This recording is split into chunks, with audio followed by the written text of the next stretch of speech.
Okay. That's Are it? you are you making a video this week? I mean, for this talk? I am indeed. Yeah. All right. Cool, man. I'm interested to see what you come up with. I'm using a lot of the footage that I took while I was there. I had intended on making a video about it. Oh, Uh, nice. Okay. and I never got around to it, so I'm taking this opportunity to do that. Nice. Okay, welcome everybody. We've got 4 waiting on David and Kanice, who have repeatedly informed me that they're going to be 5 minutes late to our meetings. So we should probably begin. Okay, so for today's discussion session, here is the agenda. The first thing that I wanted to address is Nicole, you emailed me yesterday and you made me realize I should have realized this much earlier, but I kind of gave you a curveball there with this extremely partisan political talk, which I believe is fully relevant to the class, but I understand that it may not have been what you expected, and it's quite controversial, that whole space. So I wanted to take a moment to talk about, I guess, bringing politics into the classroom, especially bringing obviously biased and potentially very triggering opinions into the classroom. So there's that. So I thought we could talk about that for a little bit, make sure you're all cool with the way that things went. And then I was hoping that we could do some more video critiques similar to what we did last week. I thought that went really well, and I'd love to take a look at your more recent work and talk about that. So that's the second thing on the agenda. And then the third thing on the agenda is I wanted to sort of take a step back and look at the class as a whole. We're more than halfway done. And so we should be preparing for the end. There's a couple of concluding those that I want to do by the end of the semester that I figured I would introduce now to get you prepared for them. So those are the 3 topics of discussion for today. If there's anything that anyone else wants to add to that, there should be time. Yeah. So let's start with the first one about Mazen's talk. So did that take any of you off guard that there was this Palestinian man talking about ethnic cleansing? How did that go?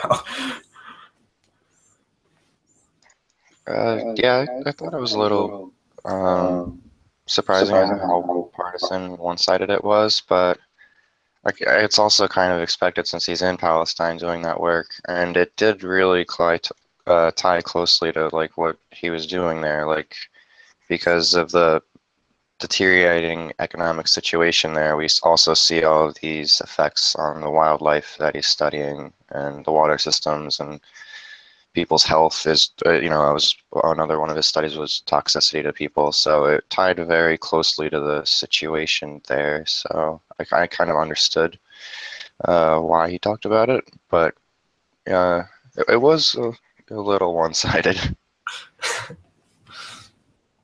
Yeah, I mean, it's plenty one-sided, and as Americans, we have a responsibility to people that are not involved. We do have a responsibility to try to look at all the sides of the issue. But I think there is often what you see in rhetoric of various controversies is you see people taking a sort of philosophical position about like you need to understand all the sides, or you need to and in doing so you sort of equate things that don't necessarily need to be equated. You see a list with a lot of leftist debates, the sort of like Black Lives Matter, All Lives Matter war of memes. It's sort of the same thing. That there is a sort of an argument could be made that a well-rounded a well-rounded examination of all perspectives is not necessarily the best way to achieve the change that needs to happen, if that makes sense. That's my, if I'm going to defend partisanship, that is how I will do it. Yo, I'm curious what Nicole has to say, and definitely anyone else. I definitely felt that like it was very biased, but I think that Mazen was pretty clear about that bias, and he was like, you know, this is my perspective, this is the Palestinian perspective. So I think what we're missing is obviously the other side of the story, the other perspective. And when I was making my video, I kind of got caught up in some words, like trying to say, like, I think it was in my script, defining Zionism as colonialism. Mm-hmm. And in the script, I said, you know, Mazen, you know, calls Zionism colonization or colonizing, which I mean, and that's kind of like, I don't know, is it not? I mean, but you know, I mean, I've come across a lot of Palestinian activism in my time, so it wasn't totally unfamiliar to me. So, you know, I appreciate his perspective. I appreciate, you know, the mix of politics into the science, but I could see where if you don't necessarily know that much about this conflict, or if you're not really too familiar with Zionism, and if this is your first introduction, it's obviously like a heavy bias, and it would be important to, you know, see what is the other side of this story, because, you know, that play of the dual narratives is like extremely important, but we only got one narrative. Mm-hmm. Yeah.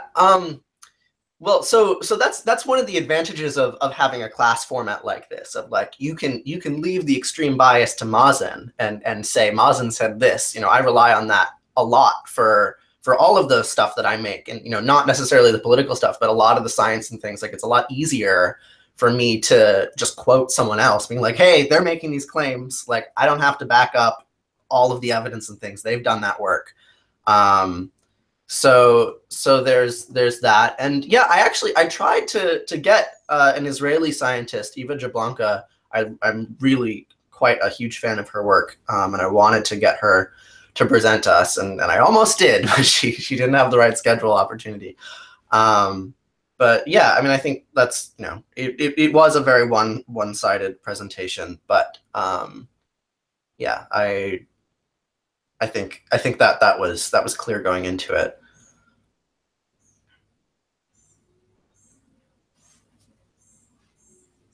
I think to answer your question about like why I sent you that email, it's just that, like, as a Jew and as somebody whose parents like traveled through Israel, my mom's best friend still lives in Israel, and his daughter was actually in the Mossad for 8.5 years. So she was living with us this week.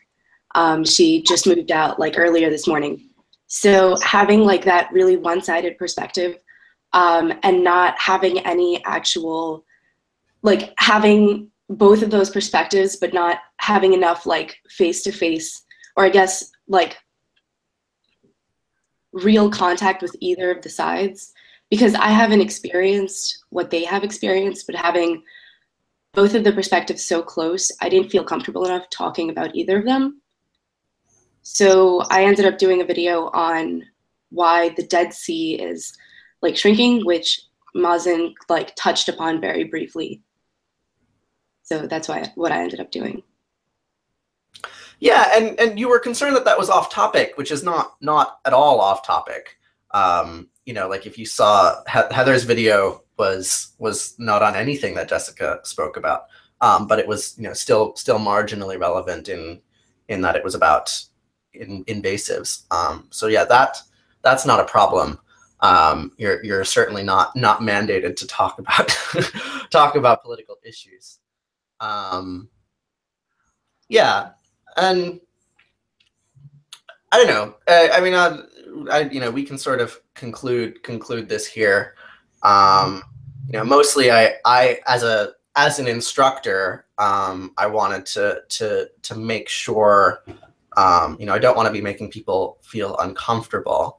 But at the same time, I do not strive for non-biased education. I don't think that is something that exists. And I brought Mazen on. I spent a month with him, and yet he's very heavy-handed. And sometimes I listen to him, and I'm like, like that seems hyperbolic. But also the number of times that when I was in Palestine, hyperbolic things that I had heard, I just saw them like with my eyes of like, oh, whoa, like there's a wall that is literally surrounding this person's house and they stole all her land.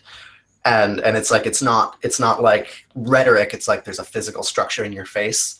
So I did want to present that to you because I had an opportunity to do so.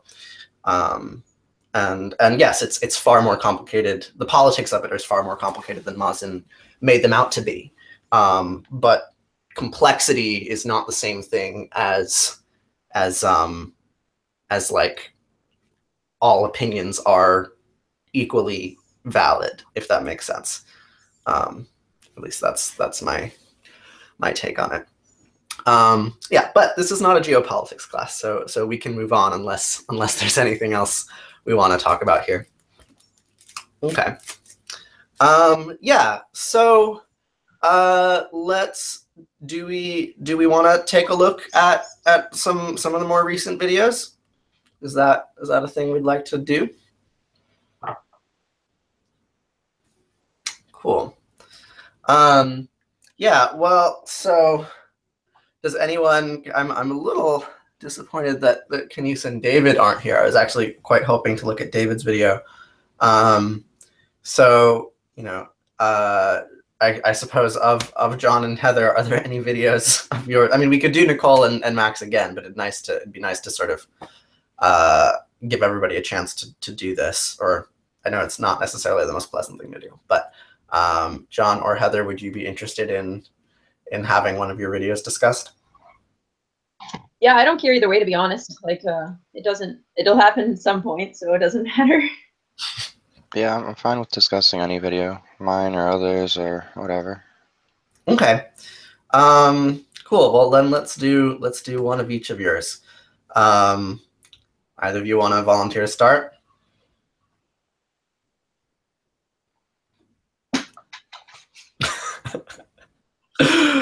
All right, I'll just use. Okay, let's do John's first. Yeah, I feel bad though because mine's a little. I've fallen behind in the recent videos, so it's all the way back from. Yeah, Anis's talk. Anis's video on spite. Yeah, so that's another thing is we should talk about. So yeah. Now I'm jumping ahead. Let's look at your video on spite. But in the third phase of this class, when we talk about the class as a whole and ending, I do want to talk about deadlines, because that's been an issue not just for you, and so it's entirely possible that I have set too stringent deadlines.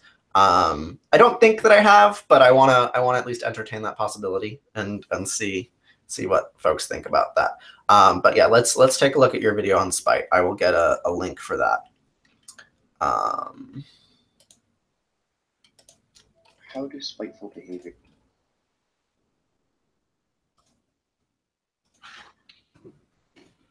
All right, here's that.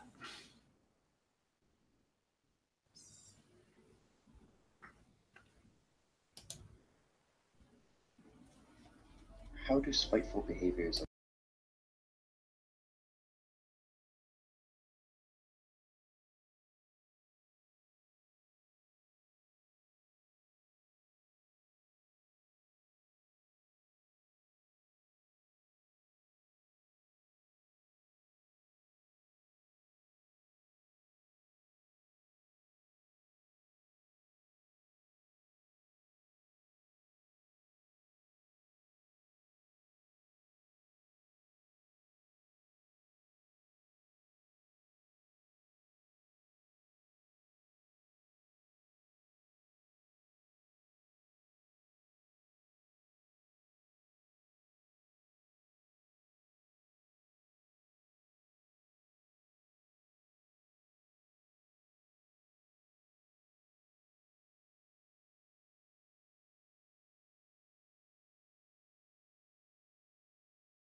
Yeah, that's a great way to start, Max. John, do you have any questions for us? You got a little feedback. Oh, So- I usually just have really specific questions concerning video making. This one reminded me, I got a little worried because for the first clip I put in, I couldn't hear her talking, and then I remembered I only have my right earbud in right now, and she was having those audio issues. Do you know how to make that so it's on both ears? Because I was like poking around trying to figure out if I could do that, but I have no idea. yeah, sure. You want me to show you that really quick? Yeah, if you don't mind. I mean, Okay. other people can give their Yeah, it's feedback. a very quick fix. So I will Okay. share my screen and then do that. Okay. Can you see Premiere? Yeah.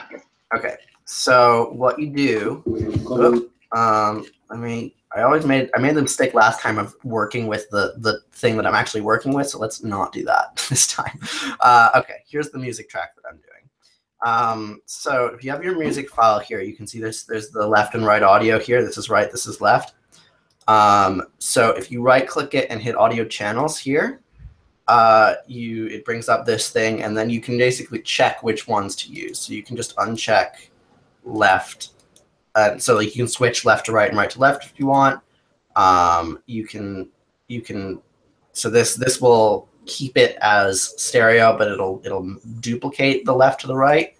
And then you can also just get rid of one, and then it just, what does this say? It says, yeah, so this will put the left into both.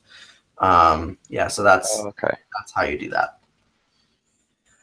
Okay. It's not too bad then. No. John, do you have any other questions or any thing? I was actually looking at the other video or the other posting of the same video on the EvoTivo website to see my comments. I don't know if you got a chance to read those already, but I don't know if you have any questions about or want to ask us anything else about your video specifically, or anything about the comments, or I could reiterate my comment.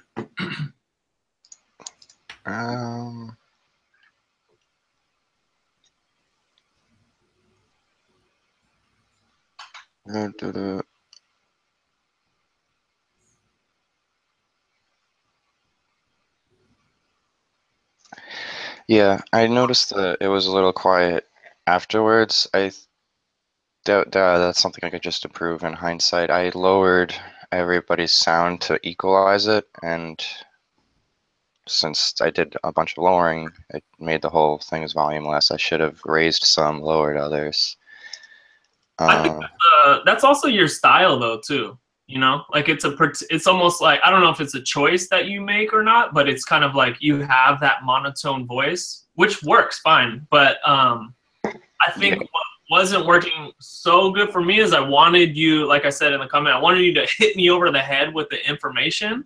And I didn't feel like, and it, you know, I think that's just, it's almost like your choice in the delivery. Yeah, I try to. I've been trying to work on that. It's just a negative I've got, and that one, I don't know. The material was so complicated that I was afraid to go fast with it because it was just it took a little explaining to get across the point of like how it actually works and like what the theory is. Yeah, I actually like I'll reiterate some of what Max said and then diverge from it a little bit. Like I also surprisingly appreciated the monotone. I think I wrote that a little bit. Like I guess, you know, there's I suppose a somewhat fuzzy line between strictly educational videos and edutainment. And like most of the stuff that I've sent you would be classified as edutainment, right? Like they're people that spend a lot of time really focusing on trying to make something that's informative but also engaging and fun. But that is certainly not the only kind of stuff that's on YouTube. And there's a lot of like really, really good, just like strictly like, hey, this is a lecture. It's going to convey this point. You're going to watch it because you have a motivation to learn this material. You don't need a bunch of gimmicks to convince you to click on this. Like, you're going to watch it because you want to know what it has to say. And that was the kind of vibe that I got from this piece. It's like, you're going to tell us how spite works, and you're going to do it really calmly and clearly and unambiguously. And I appreciated that. Like, the information was very, very well organized. Yeah, the whole thing could have been a little bit more dynamic, but like I don't necessarily see that as a necessity for what you were trying to make. Yeah, but it is something I could improve upon. But Well, I did kind of try to make that one more educational. Yeah, I mean, there's no mandate to be exceptionally dynamic. I mean, I guess there's an economic mandate on YouTube, like the ones that get more clicks tend to be more dynamic. But like from an intellectual point of view, there's no mandate to do that.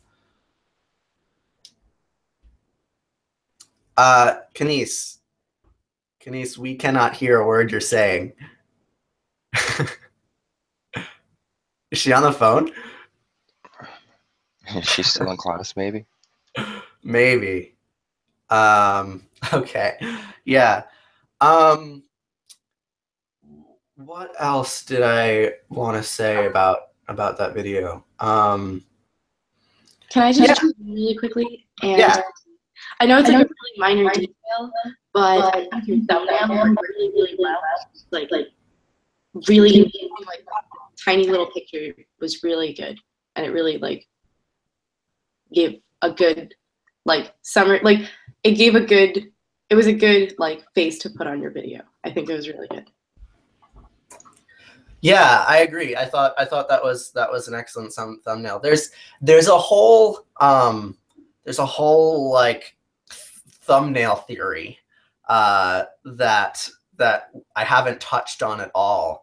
You know, because there's a lot to cover, but you know, we could you know, I guess I'll spend a few minutes talking about thumbnails now because the thumbnails that the class has made have had diversity in them, and some of them have been really good and others have not been. That one was quite good.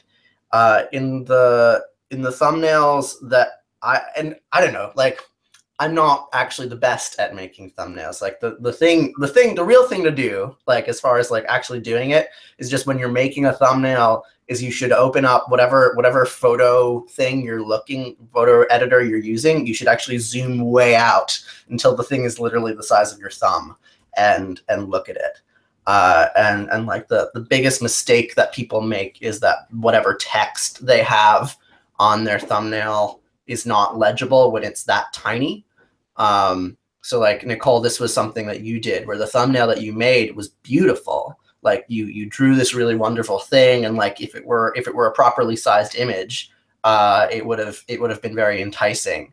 But the lines of your letters were too narrow to be visible when it was super tiny. So like text has to be like super duper bubbly and bold if it's going to be legible on a thumbnail size. Yeah. So, but you know, you can also just have a thumbnail without any text, and if it's enticing enough, then that works as well.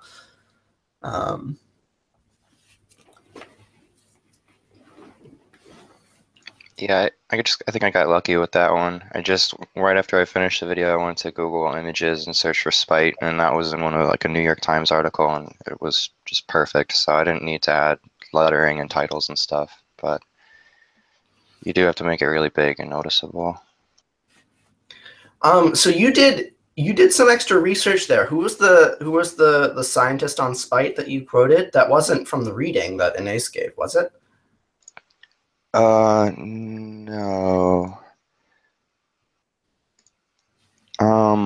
Well, the original formula is from No, but who did you site there? It was it Schaefer's? It's called a geometric view of relatedness, because normally it's just a ratio, but then with spite, that that was a way to explain it was with the negative stuff. I said it. Hold on. Wait. Yeah, well, I guess the comment that I want to make about that is twofold. One, like, good on you for doing extra research and bringing in new relevant material. I mean, that's like from a pedagogical view, that's exactly the kind of thing that I want to see folks doing, and other people have been doing it as well. And so that's really great that you take what was presented in class and then you use that as a jumping board for going somewhere else. So that's cool. On a production side or a technical side, especially for a video like the kind that you made, that you're presenting a lot of information in a fairly linear manner, citing something like that would be really critical. So putting a link in the description to the source and then putting a note using the Google annotation feature, you can add a note to things like that. So that would have been really helpful, so that if somebody wants to learn more, the material is readily available for them. Okay. Okay, yeah, it's Alan Grafin's geometric view. I read it in a paper all about spite, but it talked about his theory. Mm-hmm. Yeah, so I guess this is, again, it's sort of part of what I wanted to go into after we finished doing these video comments, but it's relevant right now, which is you clearly put in like a very substantial amount of research time and production time, to the point where it prevented you from working on current videos. So I want to commend you for like doing all of that extra effort. But I also, I do want the workload for this class to be manageable. And like, I part of me has thought, like if you were making like really like 6-minute long videos like that repeatedly, like it would be reasonable to do one a week maybe, and then you could stay on top of things. And like I want assignments to be flexible like that, but I also don't know how much, there is just a certain amount of structure that we have to maintain. So I want to ask you folks a question, but I'm not exactly sure what the question is. Something about like, like most people have been making videos that are 3 minutes or so. And I like Nicole, like your videos have been very consistent. How much time have you spent on each of your videos? Could you estimate? A lot. It takes me a really, really long time to do them. It takes me about 2 hours to write the script that I read off, and then it takes me about 4 hours to film all of like the whiteboard drawings, just because they take me a while and I don't always get them off the first try. Mm-hmm. And then it takes me about like 25 minutes to record the audio, but then it takes me about 6 or 7 hours of like editing, and just because I need to match the like what I'm drawing on the whiteboard to match what I'm saying like exactly to the millisecond. So it takes me a really long time to do that, especially because if I speed up like the whiteboard drawing too fast, it becomes really hard to follow, like really distracting. So I have to like watch the whole entire clip, which can be like 10 to 15 minutes long, and literally go like second by second where I like remove my hand or like change the marker and like cut all those pieces out and then put them back together and then speed it up. So it takes me a really, really long time to do them. Like I was up till 3:30 in the morning yesterday, and I only have about like a minute of the video down. Oh God. Okay. Yeah, well, it takes me a really long time. Maybe I'm asking you folks to work too hard. I mean, it's like manageable. Like I split it up and I'm kind of like really on top of the work, which is good because it's like training me for fall semester. So I feel like I finish the videos fine. Like sometimes I'll post them a couple like hours late. Like I'll post them like in the evening. the only thing that I feel like I am falling behind in is the videos that you recommend that we watch. Because I know you said that like you're gonna ask us to send you our YouTube history and you're gonna see how many of those videos we watch.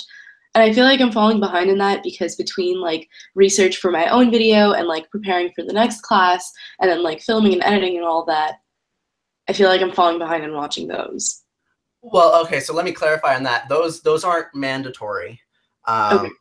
Like I've spent a long time combing through YouTube for stuff that I think is really good and emulatable. Like I've sent you a different creator every day. So like I've got a long library that I'm trying to share with you to expose you to different things. But this class is not about like none of those are curriculum in that like you're responsible for learning evolutionary material that's in the papers, and those videos aren't curriculum in the same way. So I'm not expecting you to watch all of them. I am expecting you to watch stuff on YouTube to tutorials and things to teach yourself and to get yourself familiar with that medium. But the specific type, like I am going to be checking to see that you've clicked on them and watched some of them, but it's not. I'm not going to be like assigning points based on which you've watched and which you haven't. So, Hey, yeah. Nicole, like you, I was behind in watching those videos, and then I think yesterday I caught up and I just kind of clicked through a few, not all of them, but some of them, especially some of the more recent ones. And that was actually really helpful because I was trying to figure out how to better manage my time because the animation stuff and some of the illustration stuff was too much time, too draining. And there's videos in those links that are really simple and gave me like a few ideas on how I can simplify my process. And yeah, I mean, I don't have time to really be ambitious anymore, but luckily now the learning curve of learning how to use Premiere and just being more comfortable with making videos is easier. So it's a little faster now than it was in the first few videos for me, but Yeah, and that was sort of my hope, is like Premiere does have a big learning curve. And so by asking you to put out so much, like it's a really prolific amount of content that I'm asking you to generate. And I think that like that was sort of what I was hoping to teach is just that process of going through from start to finish, making a thing, completing it, even if it's not that great, you've completed a thing. So, but I mean, thank you, Nicole, for being so specific about the amount of hours that you've been putting in. And because I think that's actually kind of what I was hoping you would say in terms of time breakdown, right? Because the university says that a class like this should be 35 hours a week. So if you're spending like 12 on your videos, then that seems appropriate. But maybe university mandates are not the most comfortable things. But Nicole, at least you feel like you've been managing it okay, despite being up till 3 a.m. Yeah, I feel like I'm managing it okay. Because like, I mean, just for comparison, like I'm also interning in a hospital and I'm working on the side as a tutor, like a couple times a week for like 3 to 5 hours. So I feel like I'm balancing all of that okay, and like I'm like, I don't know, it's not terrible. Like it's a lot of work, but it's like I feel like it's not that terrible. Well, I'm impressed. Yeah, I'm doing the worst with time right now, but I kind of want to add that like I wish I could say it's too much work, but it does seem kind of like an appropriate amount of work based on what the university expects for these classes. And I'm kind of like in Nicole's boat. I'm taking another 4 credit class, and I'm also working a job on the side. So it's just a lot, and she's handling it way better than I am. So I can't complain. But I imagine that the Spite video did take you more than 12 hours total, yeah? Yeah, that was a bit longer than I thought. Okay. Yeah, well, so in any case, I suppose I will reiterate that, from start to finish, your video should take you about 12 hours. And my hope is that over the course of the 3 days between classes, that's, what, 4 hours a day or something like that. I don't know. I mean, it's a lot, but I guess the other thing is that, like, I do want to leave space for different kinds of video projects, especially as you all are becoming a little more regular at this, such that if you do want to do something more ambitious, I don't want to disparage that. But I recognize that you might not be able to do everything that you want to do given the limited time frame. So now that we're in the second half of the course, I think we can be a little bit more flexible, but we do have to be clear about, like, if you're going to take on a more ambitious project, how much more ambitious is it? How will we compensate for it in terms of credit and time and things? And yeah, but I want to work with you guys so that you're proud of the work that you're doing, basically, and that you're enthusiastic about it. Yeah. I have a question. Does anyone have any suggestions on how I can improve my audio? Because I know Heather pointed that out, and it's been something I've been struggling with. Yeah, well, can we do that a little bit more formally? Because while you arrived, while we sort of diverged from critiquing John's video, there wasn't much to say. But I'd love to continue doing video critique. So could we watch your most recent video and then talk about not just the audio but all of it? Yeah, that's fine. Cool. All right, so I'll get that link up.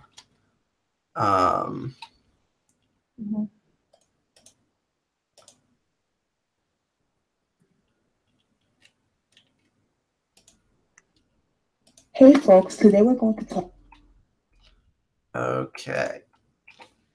So let's watch Kanisa's video and then check back here in 3 minutes.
Are we all back? Yep. Yeah, well, so Heather has offered to explain her comments. So I mean, there's a lot I'd like to talk about besides the audio there, but we can start there. Heather, you want to elaborate? Yeah, so I can hear you, like the sound of it's very clear and everything. Mic's too close to your mouth, or the settings on it, like you're picking up too much feedback. Like I can hear, it's almost like I can hear the mic moving. Does that make sense? Like there's a little bit of a, not like a static, but like a crackle if the mic's too close to your mouth and you're picking up that feedback. Yeah, that makes perfect sense. Yeah, I mean, so in general, I want to try to differentiate between hardware issues and software issues, because hardware is hardware, and there isn't that much we can do about it, right? This class doesn't mandate that you go out and spend a bunch of money on good equipment. So I think that the crackliness of your microphone is just a product that you were using your computers. What microphone were you using? This one. Yeah. Okay. Yeah. So there's hardware limitations to the microphone that you were using that will be fairly difficult to overcome. And so it's kind of like, you know, if your video is low resolution or if the mic quality isn't great, like that's not something that I want to focus on, because it's not anything to do with you and your skill as a video maker, you know? Whereas there are some audio things that you could have worked on. So mostly it's making sure that you have consistent audio throughout. So you can actually, like, bad audio is often forgivable as long as it's got like a consistent bias to it. So your volume levels kind of fluctuated up and down. Like you would do a cut and all of a sudden the volume would be 5 or 6 decibels higher. And so that's something to pay attention to, is trying to ensure that the audio level that you're working with is consistent throughout.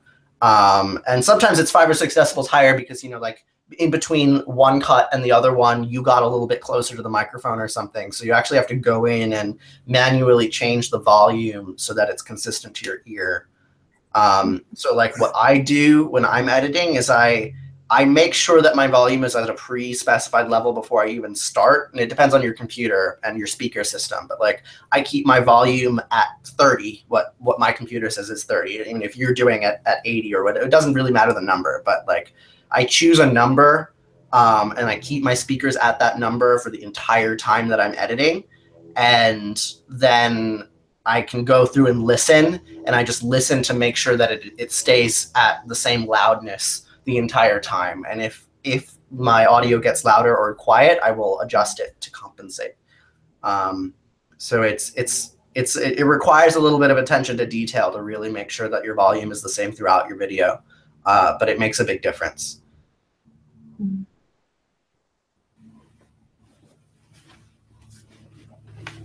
Did it like flow? Like I know Heather said it flowed like really well. Like was I do you guys believe that I was like really consistent throughout besides my audio? Yeah, I really want to commend you. I mean, this video was a huge improvement from what you've done in the past. I thought it was really great.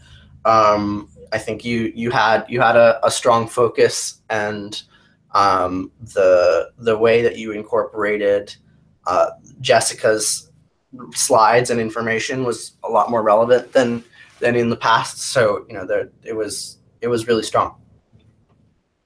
Thank you. Yeah, I think the script and the speech, everything that was spoken, and like the way that you presented the information was super clear and was really good. Something that I actually just learned how to do on my video that I'm working on now is how to crop the images. So how to like take out the little images of of us students in the slide pictures, and that's something that it's a video effect. So if you just go to video effects and then transformations, and then you can just drag the little crop effect and then crop the video and still images. So yeah, I noticed that that would help for the video images or the video clips, but also for like the Google image slides to like you know, just to crop them or enlarge them. Like that's the other thing. So you can crop an image and then you can scale the image, which is also another video effect, and it's pretty easy to do. You just like you have to go to the little number. Maybe Maximus can show us, but yeah, Yeah, just, I can show you really quick. Yeah. That's a great thing that would have improved this video a lot. So I'll show you. Okay, sharing screen. Cool. All right, so we're back in Premiere. I'm just gonna do a new sequence. So sequence, file, come on, new sequence test. Yeah. Okay. So if I go, here's this photo. So I'm just gonna drag this photo into the timeline, right? So you can see the photo is a lot bigger than my editing space. So what you can do up here in the effects controls, see this, you've got motion, opacity, and time remapping. So you go down to motion, there's three important things. There's position, scale, and rotation. And then there's just this dragger thing. So this is, you know, how you can make it big or small. Mm-hmm. And then if it's small, then you can move the position around. And then the rotation does that. And you can key all of these things as well. So like often if you want something to appear and you want it to have a more graceful appearance than just popping into place, what you can do is if I keyframe the scale at 9, I'll start it at 9, and then I'm going to go, you know, a few seconds in, and then I'm going to make it bigger. And so now I've got this nice zoom, and it goes shoo. And you can do the same thing with position. So I'm going to keyframe it here, and then as it's going there, I want it to move. And so, you know, now I'll have this like, whoa. Yeah. Anyway, so that's that. So messing with your, sorry? Oh, the crop tool also. Okay. Yeah. Okay, I can show that one. Sorry, screen share. Yeah, so let me reset. So these buttons here, if you've messed around with things and then you don't like what you did, you can just turn the keyframes off like I'm doing and then just reset it, and now we'll be back to normal. Yeah, so let me shrink this down. Oh, I want to reset this one too. Yeah, so if you go to effects, there's all of these effects here, and a lot of them have useful names. So if you type in crop, you'll get the crop. And so and you can keyframe this as well, but so this will just, so if I want to crop from the left, I can just drag this over and so this is how you do like a wipe transition. You know, so if you have another piece of footage here, let me get another picture so I can do that. So yeah, so like if you have another image underneath, right, like you can keyframe the crop to reveal one or the other. So all of these things can be used to animate, or you can just, you know, make your image tiny. Yeah, I don't tend to use very much. I use it for very specific purposes. But most part, if I want my image to be cropped, I'll just scale it appropriately because I usually want it to fill the whole frame. But cropping is good if you want your thing to not fit the entire frame of what you're doing. Yeah. Thank you.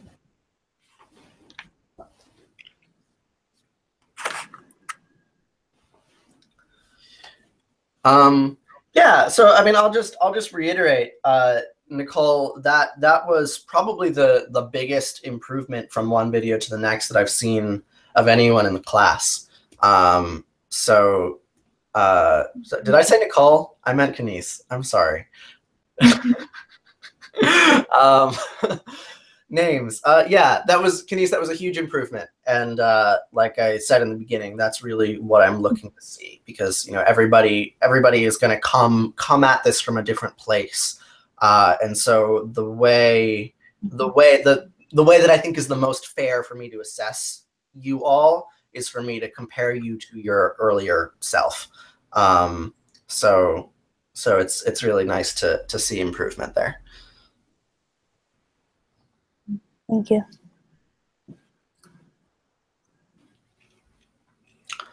Okay, well, this has been almost an hour. If we want, we could do one more. We could watch one more video. If someone, but 2 per class is probably. So Heather, if you are interested in having your video critiqued, we can do that. Or we can move on to the end of the discussion. It's up to you. Heather, do you have an opinion? Pressure. You can say no, but do say something. Is your microphone out?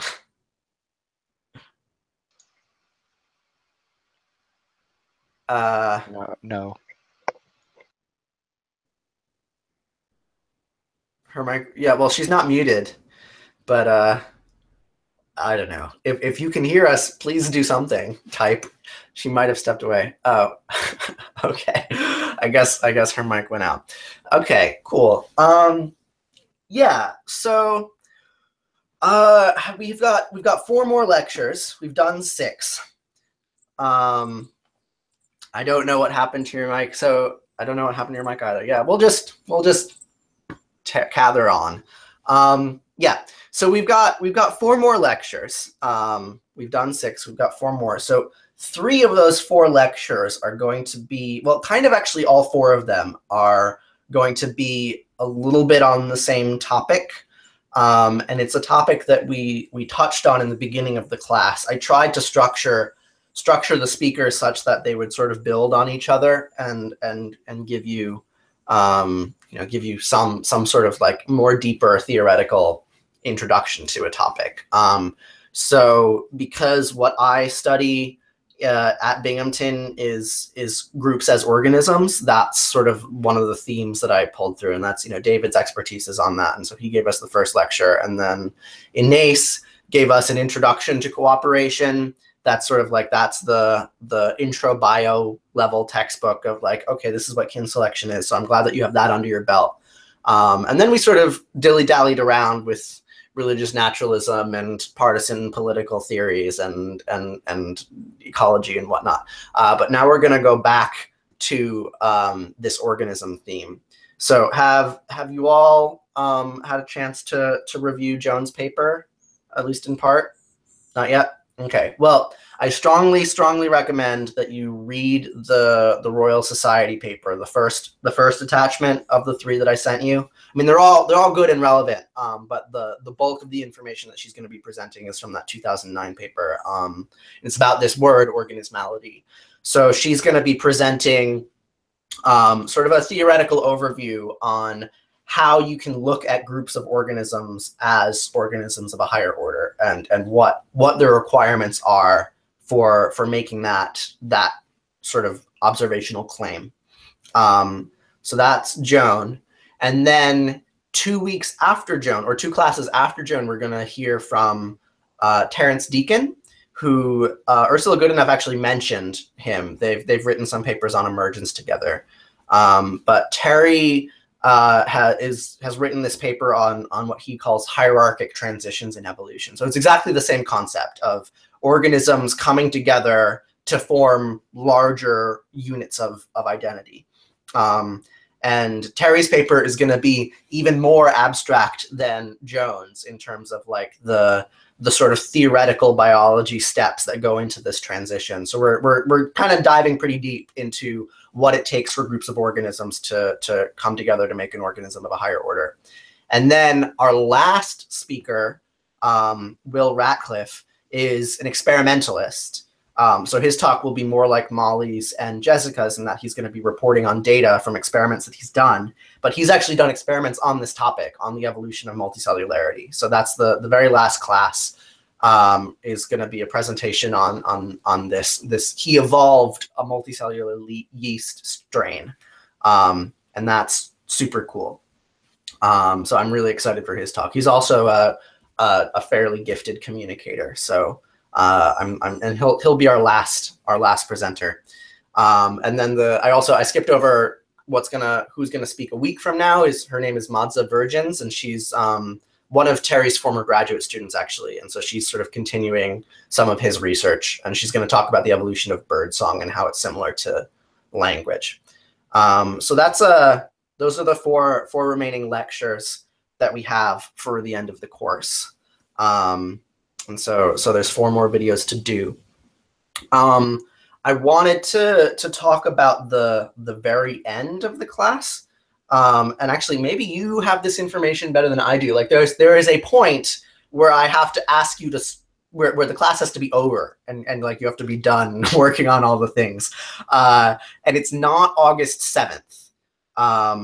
August 7th is our last class. I think the semester ends the 12th. Do you guys know when the actual end of the semester is? Okay, well, I don't really care that much, other than that, like, after our last lecture, you're expected to make 1 more video, and then we'll be done. So, and that deadline is like going to be super duper firm because, like, you know, then the course is over. For your last video, I want you folks to do.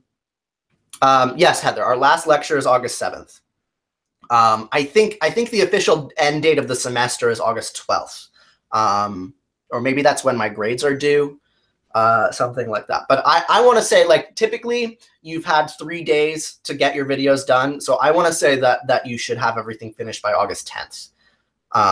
That seems reasonable to me. Yeah, and so for the last video, there, like, normally, like, there's a fairly bureaucratic process called SOOTS, Student Online. What does SOOTS stand for? Student Online something. It's about, like, how you evaluate the course. I don't think that's done for summer classes, but I do want to get an evaluation from you.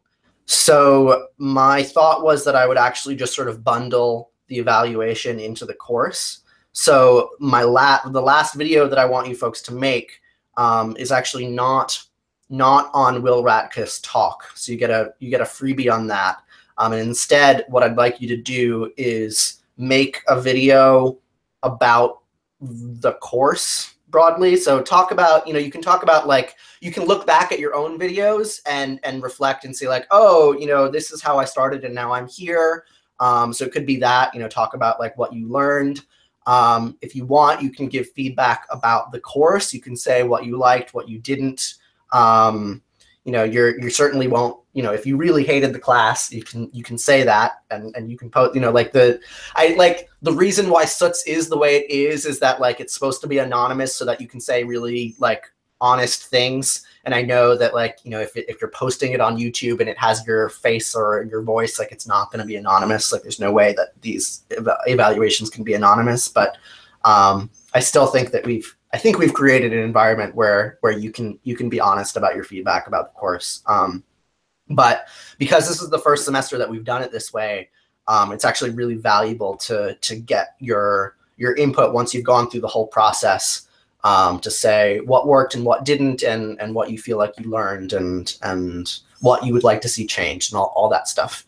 Yeah, so that's it's still going to be fairly open-ended, but the point is that I want your last video to be a sort of reflective video about the course. Does that make sense? Cool. Okay.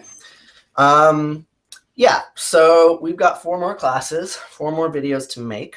I think just 1 more discussion session on the 2nd of August, a week from today. And then, yeah, the next, well, okay, so actually, here's a question for you. So we definitely have 1 more discussion on Wednesday the 2nd. And then our last lecture is Monday the 7th. Do you folks want that to be the last time that we speak together as a group, or would you like to have one more discussion session on the 9th of August?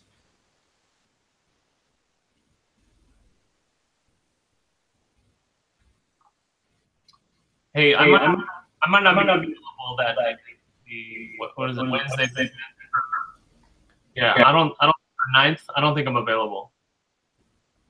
Okay. Well, then I think that settles it. then I suppose we won't have a discussion session on the 9th. Yeah, so we just have one more discussion after this one, like this next week. And yeah, so these courses, they're quick.